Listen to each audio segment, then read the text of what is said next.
జీవులుగా ప్రవేశపెట్టిన నీ ప్రేమంతటిని బట్టి నీ కృపలను బట్టి నీ వాత్సల్యతను బట్టి నీకు వందనాలు స్తోత్రములు చెల్లిస్తున్నానయ్యా.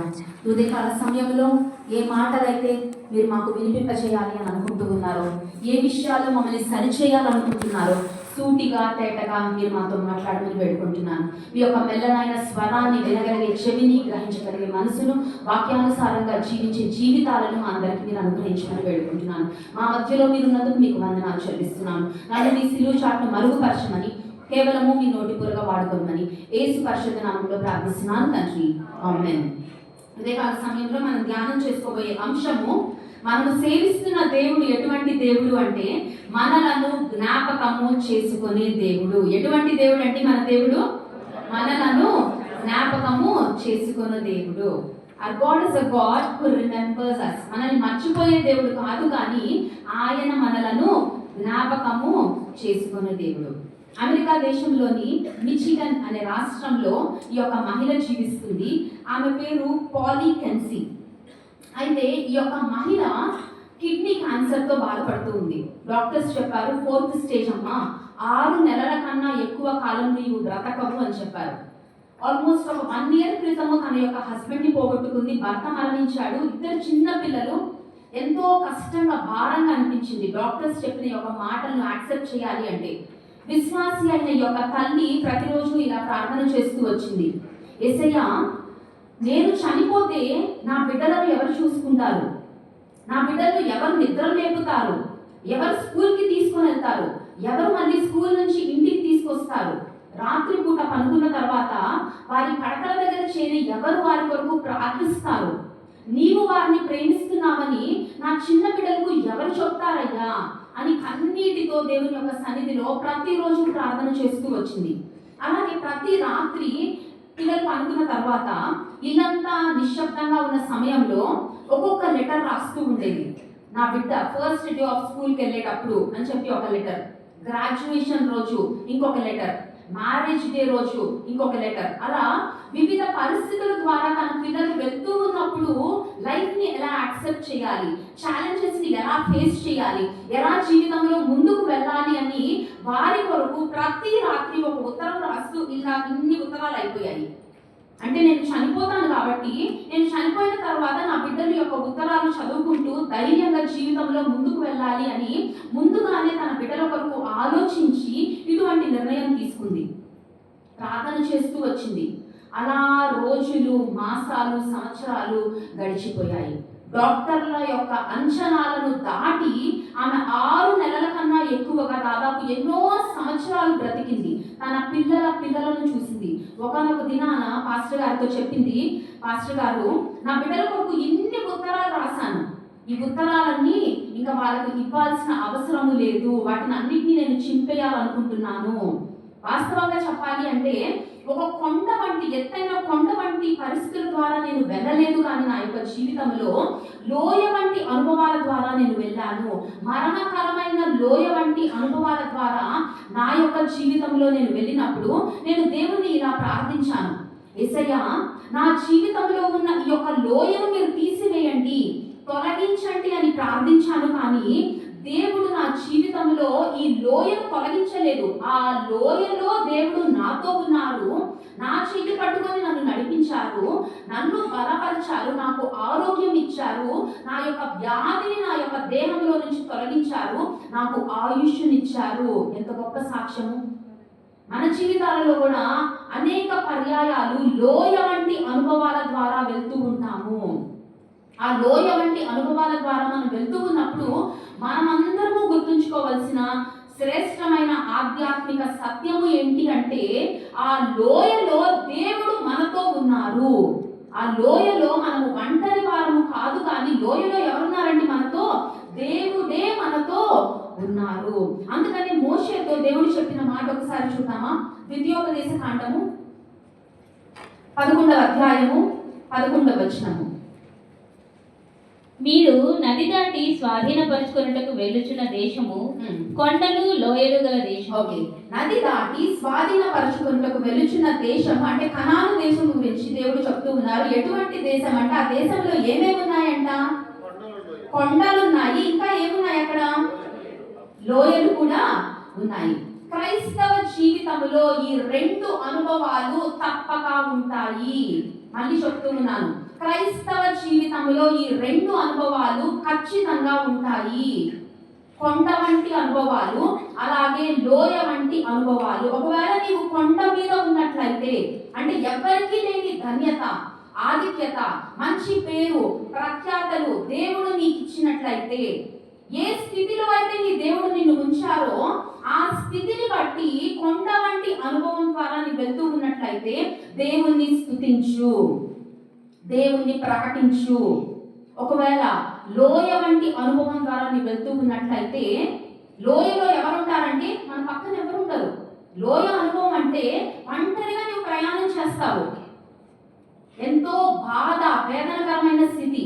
అటువంటి అనుభవాలలో దేవునితో నీవు నడువు, దేవునితో మాట్లాడు, దేవునికి మరింత దగ్గరగా నీవు వెళ్ళు. రెండు అనుభవాలు క్రైస్తవ జీవితంలో ఉంటాయి. మొట్టమొదటిది కొండ వంటి అనుభవం. దాంట్లో ఏం చేయాలి? దేవుని గురించి, నీకు మంచి స్థితి ఇచ్చిన దేవుని గురించి నువ్వేం చేయాలి? ప్రకటించాలి. స్థితిని బట్టి దేవుణ్ణి స్తుతించాలి. లోయ వంటి అనుభవం ద్వారా వెళ్తూ ఉన్నావా? ఏం చేయాలి? దేవునితో మాట్లాడాలి. అక్కడ దేవుని గూర్చి మాట్లాడాలి, ఇక్కడ దేవునితో మాట్లాడాలి. దేవునికి మరింత దగ్గరగా నీవు చేరాలి, దేవునితో కలిసి నీవు నడవాలి. మరి రెండు అనుభవాలలో ఏ అనుభవంలో మనం దేవునికి మరింత దగ్గరగా ఉంటాము? కొండలోనా లోయలోనా? లోయలోనే కదండి. పరిశుద్ధ గ్రంథంలో అనేక లోయలు ఉన్నాయి. అయితే ఉదయకాల సమయంలో కేవలము 3 లోయల గురించి మనం ధ్యానం చేసుకున్నాము. మొట్టమొదటి లోయ ఎక్కడుందో చూద్దామా?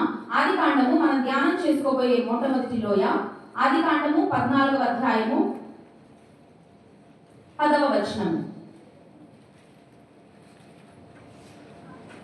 ఆదికాండము 14వ అధ్యాయము 10వ వచనం. ఆ సిద్దీము లోయలో విస్తారమైన మట్టి కీలు గుంటలు ఉండెను. సొదొమ గొమొర్రాల రాజులు పారిపోయి వాటిలో పడిరి. ఓకే, మొట్టమొదటి లోయ ఏముందండి? ఇక్కడ మనం ధ్యానం చేసుకోబోయే లోయ ఏం పేరు? ఆ లోయ పేరు సిద్దీము లోయ. ఇది సొదొమ గొమొర్ర పట్టణాలకు సమీపముగా ఉన్న లోయ. మరి ఈ లోయ దేనికి సాదృశ్యంగా ఉంది అంటే పాపమునకు సాదృశ్యంగా ఉంది. ప్రపంచంలో ఎక్కడా జరగని పాపం ఎక్కడ జరిగిందండి? ఆనాడు సొదొమ గొమొర్ర పట్టణాల్లో కదండి. సో ఈ వ్యాలీ ఆఫ్ సిడ్డోమ్, ఈ సిద్దీము అనే లోయ దేనికి సాదృశ్యంగా ఉంది అంటే పాపమునకు సాదృశ్యంగా ఉంది. It is a valley of sin. పాపం ఎలా ఉంటుందంటే, ఈ లోయ ఎలా ఉంటుందంటే చూడటానికి ఎంతో అందంగా ఉంటుంది, రమ్యముగా ఉంటుంది, ఆకర్షణీయంగా ఉంటుంది. రా, నా దగ్గరికి రా, you can have a happy life.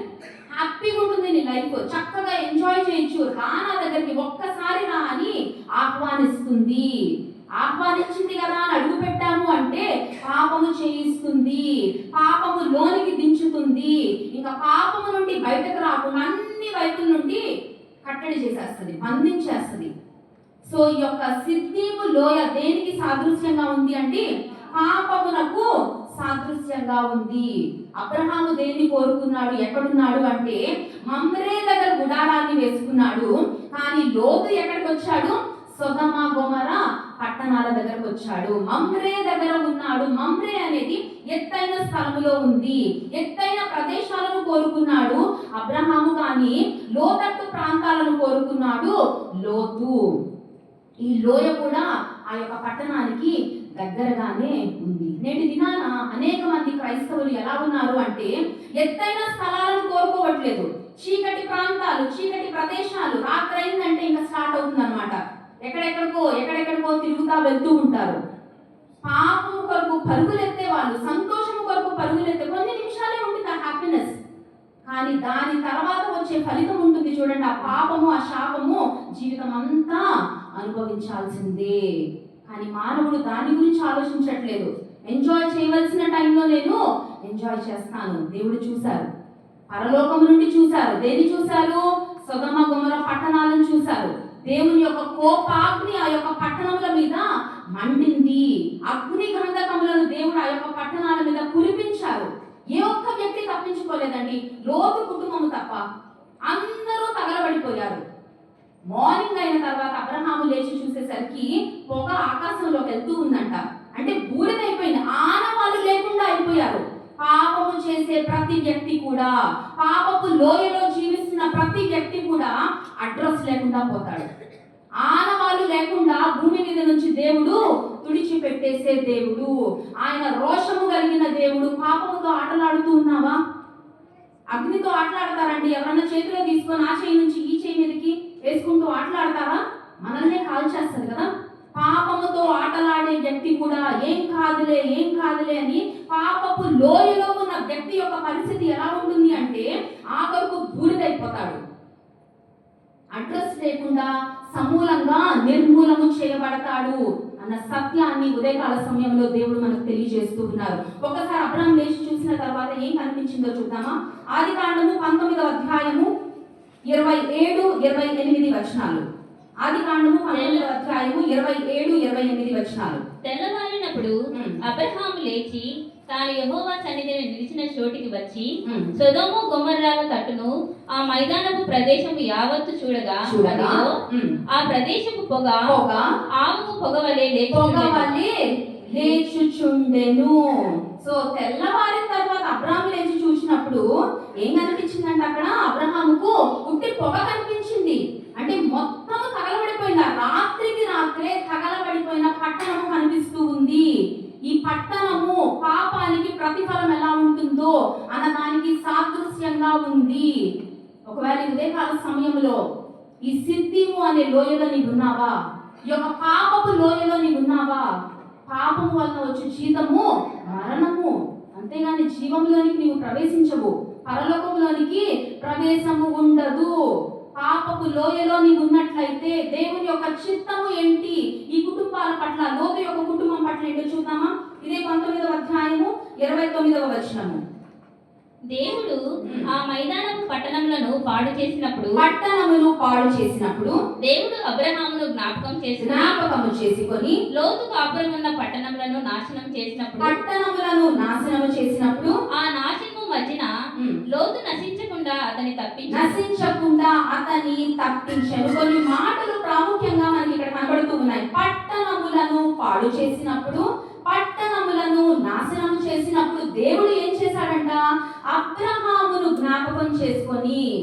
So Abraham వలన ఎవరిని తప్పించాడు దేవుడు? లోతును తప్పించాడు. ఆయన జ్ఞాపకము చేసుకునే దేవుడు. అలాగే లాస్ట్ వర్డ్స్ లో నశించకుండా అతనిని తప్పించెను. మన దేవుడు ఎటువంటి దేవుడు అంటే, నీవు పాపపు లోయలో ఉన్నా నీవు నశించకుండా, పట్టణమును పాడు చేసినప్పుడు, పట్టణములను నాశనము చేసినప్పుడు వాటిలో నీవు నశించకుండా, పాపములో నీవు నశించకుండా, నరకానికి నీవు వెళ్ళకుండా నిన్ను జ్ఞాపకము చేసుకునే దేవుడు. అలాగే అతన్ని తప్పించెను, నిన్ను తప్పించే దేవుడు. ఇంకా పాపపు లోయలో ఉన్నావా? నీకు వచ్చేది అవమానమే, తిరస్కారమే, నిందనే, తలదించుకునే పరిస్థితులే. కానీ తల ఎత్తుకొని ఎవడు తిరగడండి. పాపం చేసే ఏ వ్యక్తి రాజులాగా తలెత్తుకొని తిరగడు. తలదించుకునే పరిస్థితులే ఉంటాయి ఎక్కడికి వెళ్ళినా. పాపపు ఊబిలోని ఉన్నట్లయితే, సిద్ధిము లోయలోని ఉన్నట్లయితే ఉదయకాల సమయంలో దేవుడు మనల్ని హెచ్చరిస్తున్న మాట ఏంటి అంటే, ఇఫ్ యు రియల్లీ రిపెంట్, నిజమైన లోతైన పశ్చాత్తాపము కలిగి దేవుని సన్నిధిలో ఉదయకాల సమయంలో నీవు నీ యొక్క పాపములను ఒప్పుకున్నట్లయితే నిన్ను జ్ఞాపకము చేసుకొని నీ పాపపు లోయ నుండి నిన్ను ఆయన తప్పించడానికి సిద్ధముగా ఉన్నారు. రెండవ లోయను చూద్దాము. సంఖ్యాకాండము 13వ అధ్యాయము 24వ వచనము. సంఖ్యాకాండము 13వ అధ్యాయము 24వ వచనము. ఇంకొక లోయ మనకి ఇక్కడ కనబడుతుంది. ఇశ్రాయేలీయులు చదవమా? అక్కడ కోసిన ద్రాక్ష గెలను బట్టి ఆ స్థలమునకు ఎష్కోలు లోయ అని పేరు పెట్టారు. ఈ లోయ పేరు ఏంటండి? ఎష్కోలు లోయ. సో ఈ ఎష్కోలు లోయ ఎక్కడ ఉంది అని చెప్పాలి అంటే, ఇశ్రాయేలీయులు కనాను దేశంలోనికి ఇంకా అడుగు పెట్టాలి, స్వాధీనం చేసుకోవాలి. ఆ బౌండరీస్ దగ్గర ఉన్నారు. అటువంటి సమయంలో ఏం జరుగుతుందంటే 12 మందిని 12 గోత్రముల నుండి 12 మంది ప్రధానులను, ప్రాముఖ్యమైన వ్యక్తులను మోషే ఏర్పరచి ఆ యొక్క దేశాన్ని చూడడానికి పంపిస్తాడు.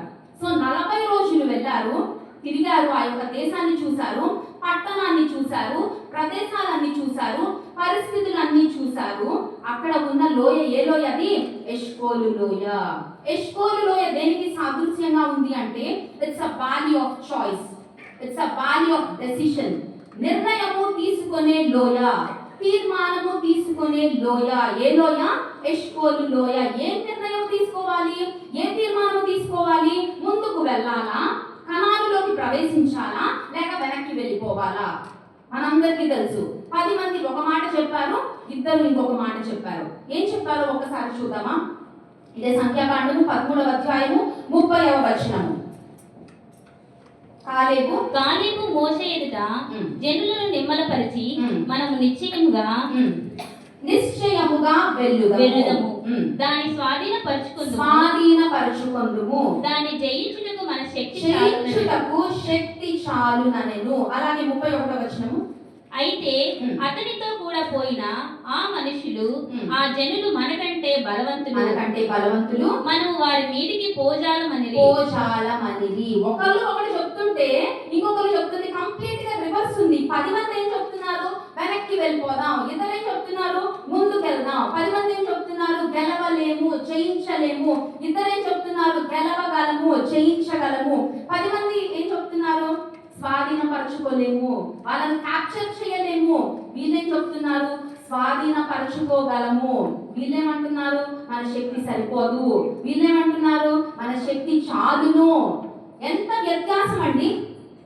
వీళ్ళంటున్నారు అమ్మో వాళ్ళు బలవంతులు, వీళ్ళేమంటున్నారు మనము సేవిస్తున్న దేవుడు బలవంతుడు, కాబట్టి మనము జయించగలము. సో ఎష్కోలు లోయ తీర్మానము తీసుకునే లోయ. మరి ఎన్ని సంవత్సరాలు ప్రయాణం చేసి ఎందుకు వచ్చారంటే అక్కడికి, కనాను దేశానికి అడుగు పెట్టడానిక, పారిపోవడానికా, వెనక్కి వెళ్ళిపోవడానికా? వెళ్ళడానికే కదా. కానీ అక్కడికి వచ్చాక it's a value of decision in there lifes. ముందుకు వెళ్ళాలా, వెనక్కి వెళ్ళిపోవాలా? మన యొక్క క్రైస్తవ జీవితంలో, మన యొక్క ఆధ్యాత్మిక జీవితంలో ఇన్ని సంవత్సరాలు ప్రయాణం చేసి అమ్మో ఇంకా చాలులే, ఈ భక్తి నా వల్ల కాదు, ఇంత భక్తిగా ఉండడమా, ఇంత ప్రార్థనా జీవితమా, వెనక్కి వెళ్ళిపోతే బాగుండు, పాపంలోనికి వెళ్ళిపోతే బాగుండు అని ఆలోచిస్తూ ఉన్నావా? నీవు తీసుకునే నిర్ణయాలు ముందుకు వెళ్ళే నిర్ణయాలా జీవితంలో, లేక వెనక్కి వెళ్ళిపోయే నిర్ణయాలా? దేవునితో కలిసి ప్రయాణం చేసే నిర్ణయాలా, లేక దేవుని విడిచిపెట్టి నీకు ఇష్టానుసారంగా లోకంలో ఉన్న వారితో కలిసి ప్రయాణం చేసే ప్రయాణాలుగా నీ ప్రయాణాలు ఉన్నాయా? What is your decision today? ఎటువంటి తీర్మానాలు తీసుకుంటూ ఉన్నావు? అనేక తీర్మానాలు ప్రతిరోజు మనం తీసుకుంటూ ఉంటాం కదా.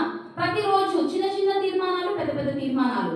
మరి మనము తీసుకునే తీర్మానాలు దేవుని చిత్తానుసారమైన తీర్మానాలా, దేవుని సంతోషపెట్టే తీర్మానాలా? ఒకవేళ లేనట్లయితే ఉదయకాల సమయంలో ఒకే ఒక తీర్మానం తీసుకున్నాము. ఈ వాల్యూ ఆఫ్ ఎష్కోల్లోని ఉన్నట్లయితే తీర్మానము తీసుకునే లోయ, వాల్యూ ఆఫ్ చాయిస్, నిర్ణయము తీసుకునే లోయలోని ఉన్నట్లయితే, దేవా నేను ముందుకే వెళ్తాను, జీవితంలో వెనక్కి వెళ్ళను, విడిచిపెట్టి వచ్చిన వాటి వైపు నేను చూడను, వెనక్కి వెళ్ళను, ముందుకే నా ప్రయాణము. అలాగే యెహోషువ చెప్పిన విధంగా నేనును నా ఇంటి వారును ఎవరిని సేవిస్తాము? యెహోవానే సేవించెదము అన్న తీర్మానం తీసుకొని మనం ముందుకు వెళ్తాము. ఆఖరిలో చెప్పిన యొక్క ప్రసంగాన్ని నేను ముగిస్తాను. సమూయేలు 2వ గ్రంథము 15వ అధ్యాయము, సమూయేలు 2వ గ్రంథము 15వ అధ్యాయము 23వ వచనము. వారు సాగిపోవు జట్టుండగా జనులందరూ బహుగా ఏడ్చుచుండిరి. ఈ ప్రకారము వారందరూ రాజుతో కూడా కిద్రోను వాగు దాటి అరణ్య మార్గమున ప్రయాణమైపోయిరి. వాస్తవానికి అక్కడ జరిగిన సంఘటన ఏంటి అంటే, దావీదు అతనితో ఉన్న వాళ్ళందరూ ఒక వాగు దాటుతూ ఉన్నారంట. ఏం వాగండి అది? కిద్రోను. ఇంగ్లీష్ లో ఉంది వ్యాలీ ఆఫ్ కిద్రోన్, కానీ ఇక్కడ వాగు అని ఉంది. కానీ ఇంగ్లీష్ లో మనం చూసినట్లయితే వ్యాలీ ఆఫ్ కిద్రోన్ అని ఉంది.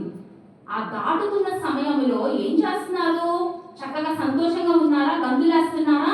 ఆనందంగా ఉన్నారా? ఏం చేస్తున్నారు?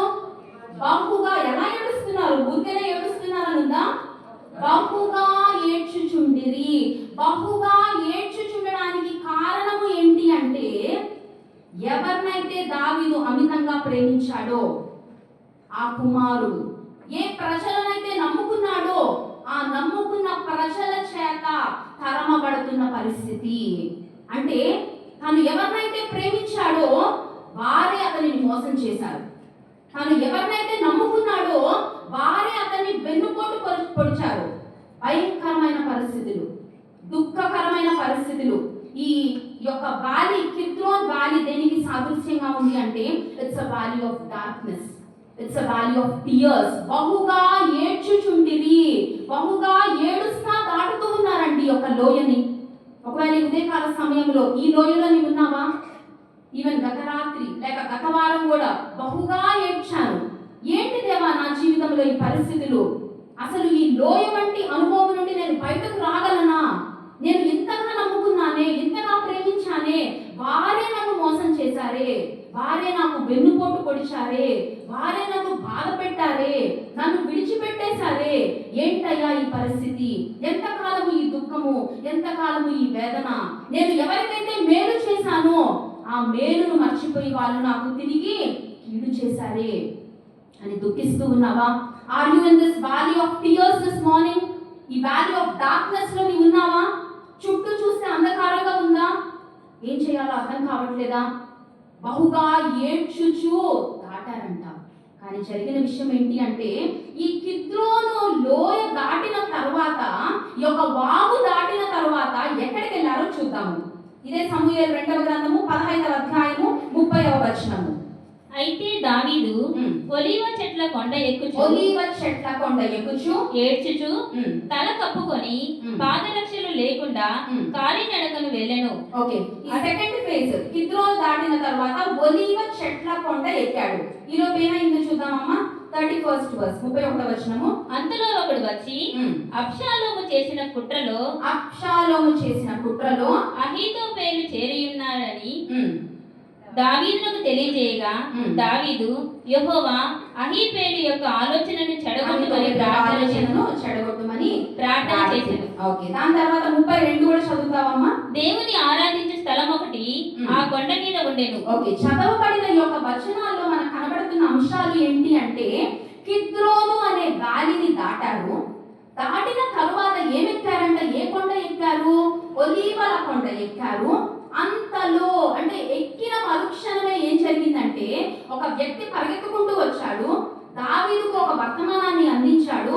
ఏమనంటే అహీతోపెలు అక్కడ నీ కుమారుడైన అబ్షాలోము దగ్గర ఉన్నాడు, వాళ్ళు ఏదో ప్లాన్ చేస్తున్నారు. దావీదు ప్రార్థన చేస్తాడు, దేవా అహీతోపెలు యొక్క ఆలోచన జరగకుండా చేయండి. దేవుడు అలాగే చేశారు. అహీతోపెలు బాగా డిస్టర్బ్ అయిపోయి నేను చెప్పింది జరగలేదని వెళ్ళి చనిపోతాడు. ఆ తర్వాత యుద్ధం జరుగుతుంది. ఆ తర్వాత అబ్షాలోము ఆ యొక్క యుద్ధంలో మరణిస్తాడు. దీనికన్నా ముందు ఏం జరిగిందంటే 32nd verse లో దేవునిని ఆరాధించు స్థలం ఒకటి ఆ కొండ మీద ఉండెను. ఇంగ్లీష్ లో చూస్తే వేర్ పీపుల్ వర్షిప్డ్ అంటే ఆరాధించారు అని ఉంది. ఎప్పుడు ఆరాధించారు? బహుగా ఏడుస్తూ కిద్రోను లోయను దాటి ఒలీవల కొండ ఎక్కి ప్రార్థించిన తర్వాత వారు చేసింది ఏంటంటే ఆరాధించారు. ఆరాధించిన తర్వాత జరిగింది ఏంటి అంటే ఇప్పుడు చెప్పాను కదా సీక్వెన్స్ ఆఫ్ ఈవెంట్స్. అహీతోపెలు మరణించడము, అబ్షాలోము యుద్ధం చేయడానికి బయలుదేరి రావడము, యుద్ధంలో మరణించడము, మళ్ళా తిరిగి దావీదు తన యొక్క సింహాసనము రెస్టోర్ అయింది.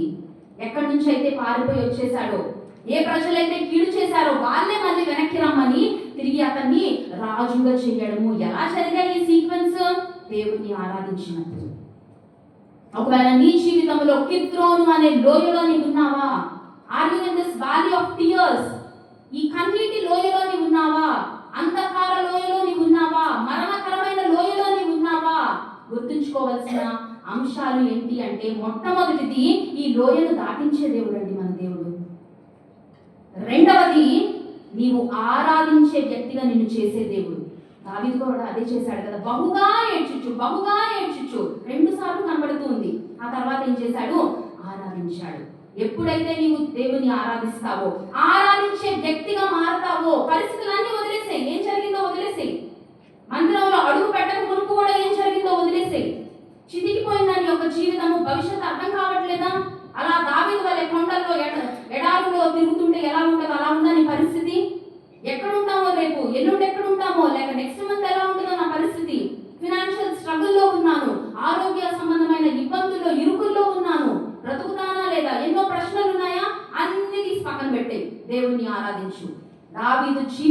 God has restored everything. ఏ స్థానం నుంచి అయితే దావీదు తరిమివేయబడ్డాడో మళ్ళీ తిరిగి దేవుడు దావీదును అక్కడికి తీసుకొచ్చాడు. 3 లోయలు 3 శ్రేష్టమైన అంశాలను మనకు తెలియజేస్తూ ఉన్నాయి. ఈ అంశాలను మన యొక్క హృదయంలో మనము భద్రం చేసుకుందాము, వాక్యానుసారంగా జీవిద్దాము. మన దేవుడు ఎటువంటి దేవుడు అని చెప్పాను? జ్ఞాపకము చేసుకునే దేవుడు. ఆయన అబ్రహామును జ్ఞాపకం చేసుకున్నారు. ఈ ఉదయకాల సమయంలో నిన్ను నన్ను కూడా దేవుడు జ్ఞాపకము చేసుకుంటున్నారు. నిన్ను విడిచిపెట్టేవారు కాదు. బట్ మనం ఏం చెయ్యాలి? అలా కాంగా మౌత్ జిప్ వేసుకొని ఉంటే కాదు. నోరు తెరిచి హృదయమారా మనసారా దేవుని స్తుతించినప్పుడు, ఆరాధించినప్పుడు, మన పాపములు దేవుని సన్నిధిలో ఒప్పుకొని మన జీవితాన్ని ఆయనకు మనము సమర్పించినప్పుడు ఆశ్చర్య కార్యాలు, మహాశ్చర్య కార్యాలు మన జీవితాల్లో మహిమ కలిగిన దేవుడు చేస్తారు. అట్టి కృపా దేవుడు మనందరికీ దయచేయును గాక. ఆమేన్. అందరం కళ్ళు మూసుకుందామా? ఒక చెయ్యిని ఒక గుండె మీద పెట్టండి, మరొక చెయ్యి పైకెత్తి ఈ యొక్క మాటలు విశ్వాసముతో నా తర్వాత పలకండి. నా పాపాన్ని విడిచిపెట్టి పశ్చాత్తాపడి ప్రార్థిస్తాను.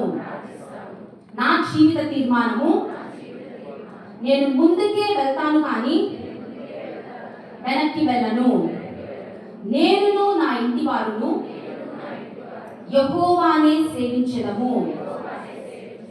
నా దేవుడు నా కన్నీటి లోయను, నా మరణకరమైన లోయను దాటించి ఆరాధించే వ్యక్తిగా మార్చి మహిమగల కార్యాలు నా జీవితంలో చేయగలరు. ఆమేన్. విశ్వాసంతో మనం పలికిన యొక్క మాటలను దేవుడు మనందరి జీవితాల్లో నెరవేర్చి ఆయన రాకడ పర్యంతము మనల్ని స్థిరపరచును గాక. ఆమేన్. అందరం లేచి నిలబడదామా? నా నీతి సూర్యుడా భువినేలు యేసయ్యా, సరిపోల్చలేను నీతో బంధులైన వారిని అనే పాటను పాడి దేవుని యొక్క నామాన్ని మేము పాడుతాము.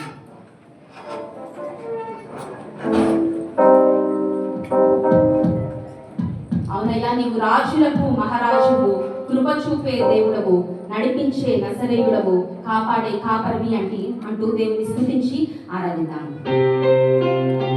రాజులకే మహారాజు, కృప చూపే దేవుడవు,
వాక్యం వింటూ నూతన తీర్మానాలు తీసుకుంటున్నావు, కానీ ఇక్కడ నుంచి మళ్ళీ తిరిగి వెళ్ళిన తర్వాత అదే పాప జీవితం, అదే రోగ జీవితం, అదే పాపపు ఆలోచనలు, పాపపు తలంపులు, పాపపు కార్యాలు, చెడు వ్యసనాలకు బానిసమైపోయావా?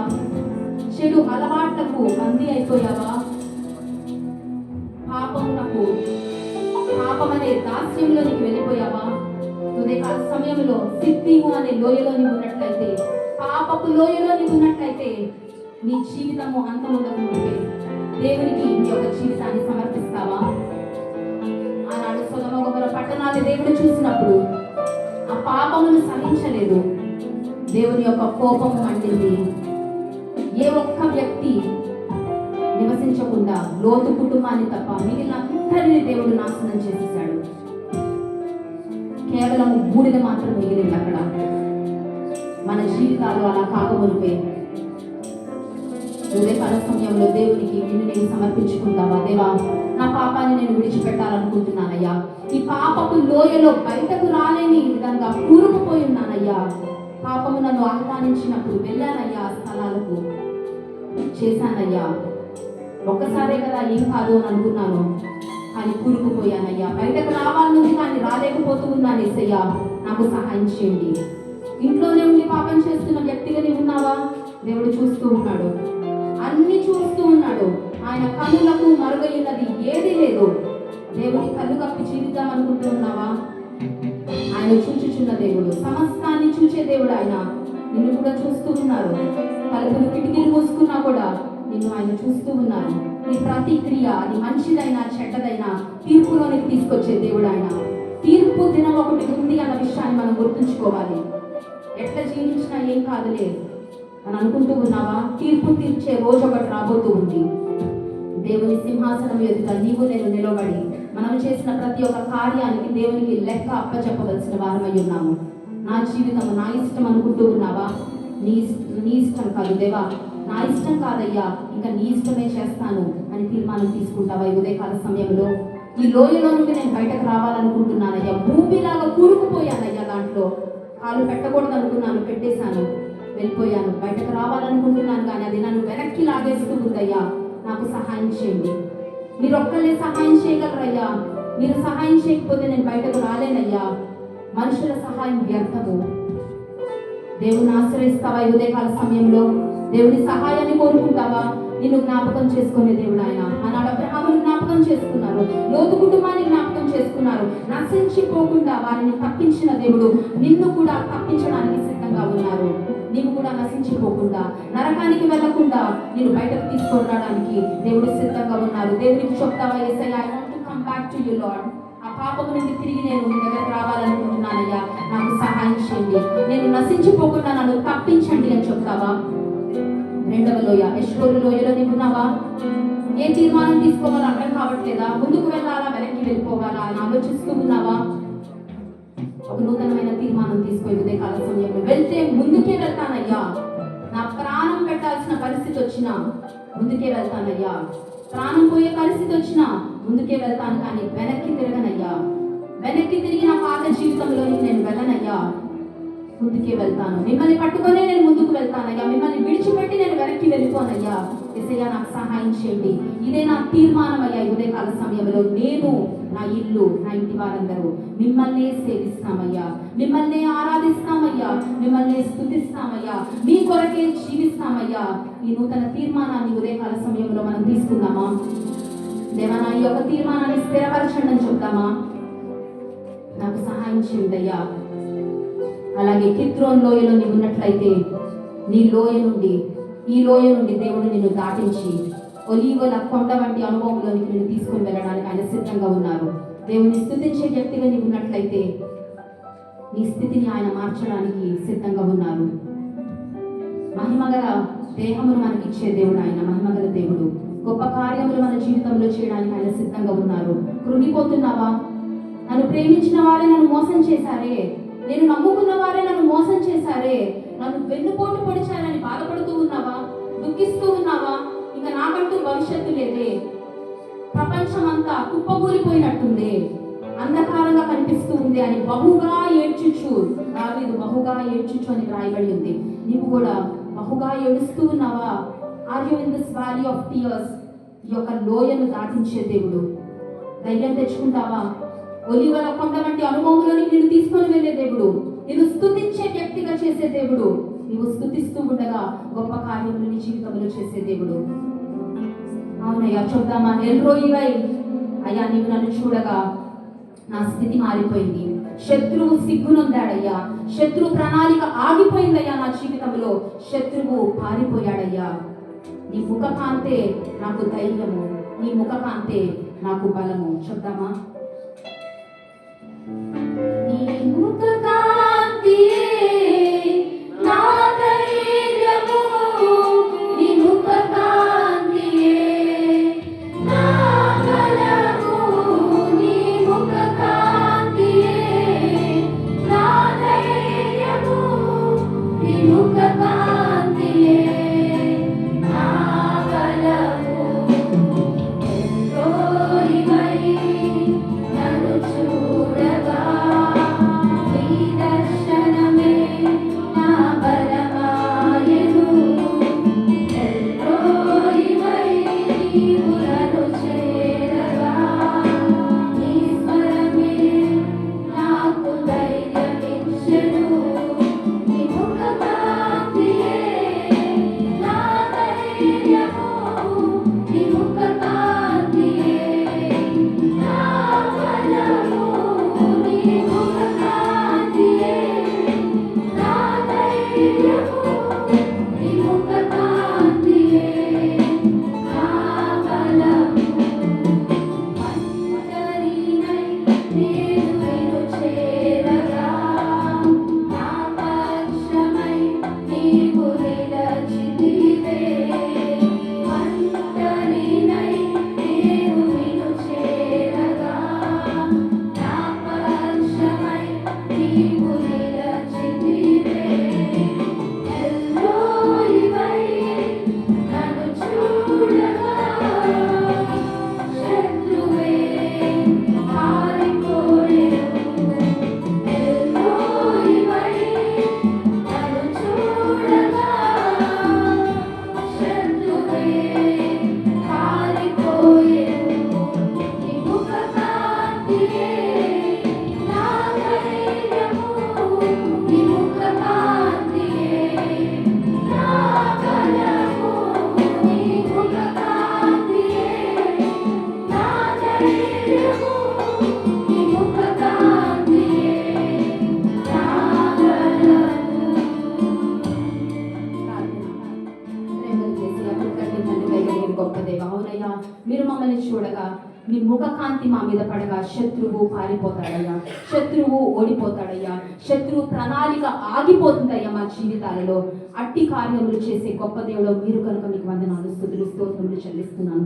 ఉదయకాల సమయంలో మిమ్మల్ని స్తుతించి ఉండగా మా స్తుతుల మీద, మా ఆరాధన మీద మీరు ఆసీనులైనందుకు మీకు వందనాలయ్యా. మా స్థితిని మీరు మార్చబోతున్నందుకు వందనాలు. గొప్ప కార్యాలు మా అందరి జీవితాల్లో మీరు చేయబోతున్నందుకు విశ్వాసంతో నమ్మి మీకు వందనాలు, స్తుతులు, స్తోత్రములు చెల్లిస్తూ యేసు నామములో ఈ స్తుతి ఆరాధన మీకే సమర్పిస్తున్నాను తండ్రి. ఆమేన్. దయచేసి అందరూ కూర్చోనండి. ఈ సమయంలో సండే స్కూల్ పిల్లలు సండే స్కూల్కి వెళ్తారు.